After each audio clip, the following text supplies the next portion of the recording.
Greetings and welcome.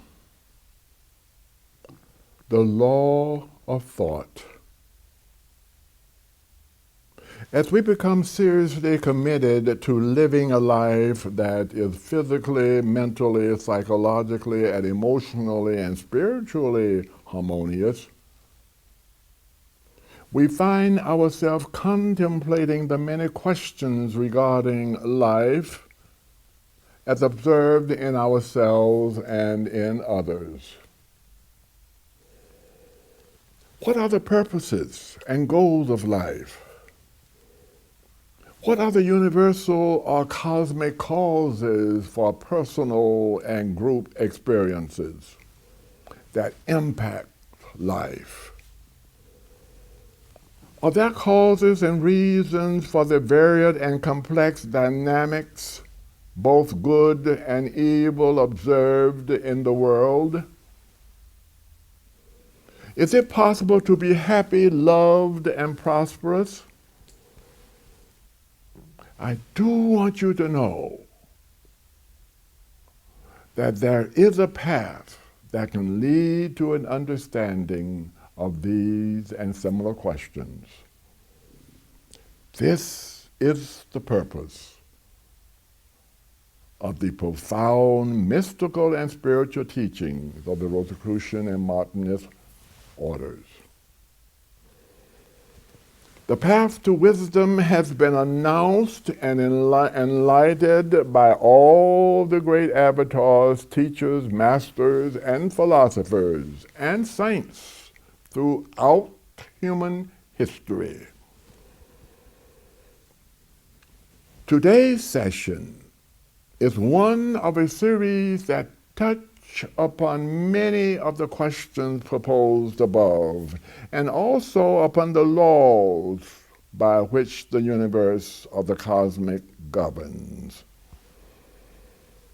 These discussions are designed to stimulate that which is hidden within the consciousness, and also to plant valuable seeds capable of future growth.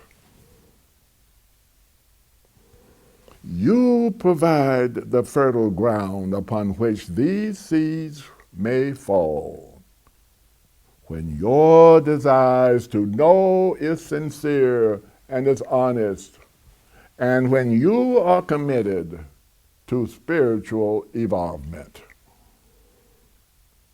Keep your mind open and receptive. The growth of these seeds and the promise of a harvest will depend upon the efforts of tending and promoting their fruition through your consistent contemplation, concentration, meditation, humility, and prayer on a daily basis and a periodic basis.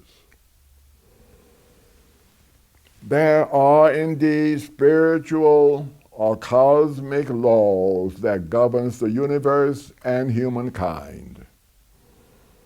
These divine laws were designed and created by God, the divine architect of the universe, the supreme being, the absolute omniety. And by any other name, path, or belief that one might wish to give to such an entity. If an individual is sincere in finding answers to the questions proposed, he or she will desire to become aware of and study these divine laws. With the knowledge, understanding, and respect of these laws, one could live in harmony with life and all events. This does not mean that challenges will not appear. However, if one is familiar with the laws that involved and their application, the challenges can be invigorating rather than defeating. The great law of thought governs the spiritual universe. This law is the most fundamental, but it connects with all the other laws and influences all of human activities and experiences. This law functions through universal mind, which flows in, through, and about everyone. It is a creative intelligence power. Whenever we use our mind, we are setting into motion the creative power and energy of universal mind.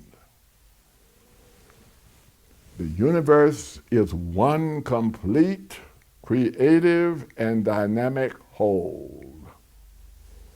All of our thoughts seek to manifest and become creative once placed into the universal mind. The quality and purpose of the emotion, intention, beliefs, feeling, and motive behind the vibratory energy release determine the nature of what we create.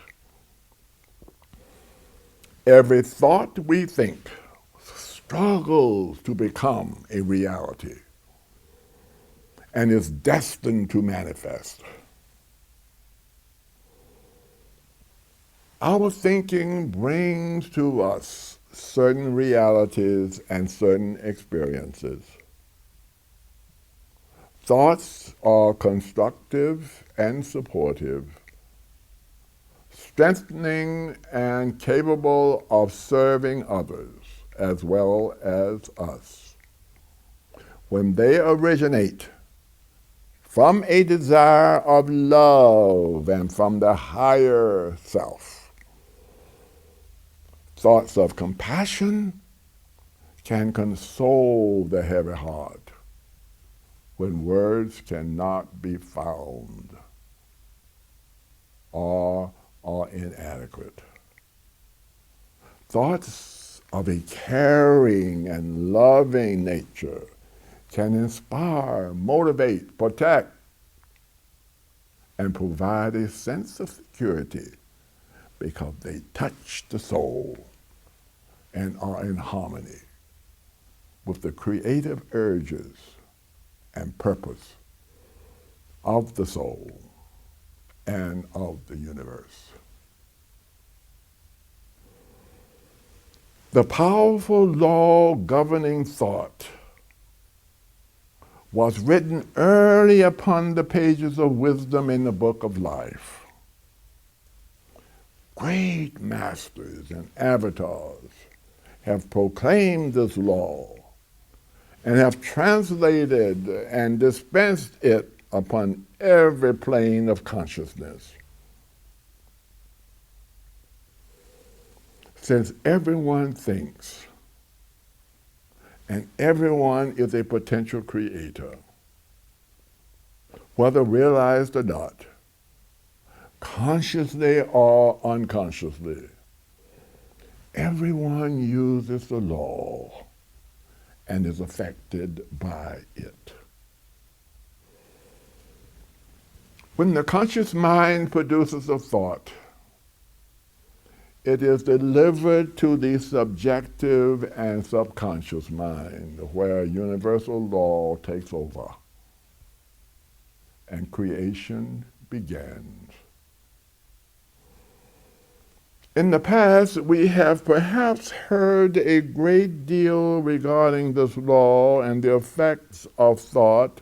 However, perhaps 2/3 of what has been heard has not produced a meaningful change in behavior.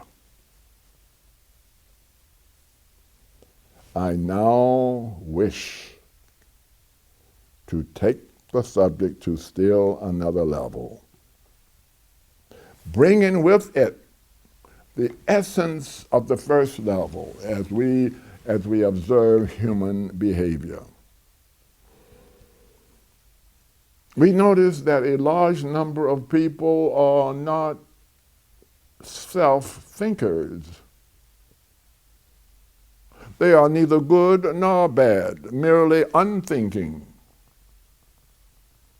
and are entirely influenced or submerged in the thought world of others. Nonetheless, they seem to be slowly evolving and moving toward developing an active self-consciousness and self-reality. There is another group of people who are beginning to think independently and to activate and employ the laws of thought unselfishly. Most sincere students of mysticism might fall into this category. I would like to state that the proper use of thought is a learning process. It takes time and patience and devotion. No person, regardless of how sincere and devoted, is free from failures or faults. Do not berate yourself over this. Only adepts and masters are free from these. What really counts are the upward and forward progress and commitment to improve. Most students, if not all, are still somewhat selfish in some parts of their nature, prone to anger, resentment, ill-tempered, and irritability, and to a certain degree, hatred. Many times the predisposition to temper, irritability, and hatred come about by what the student may believe are just causes, actions that society may label as cruelty, hatred, viciousness.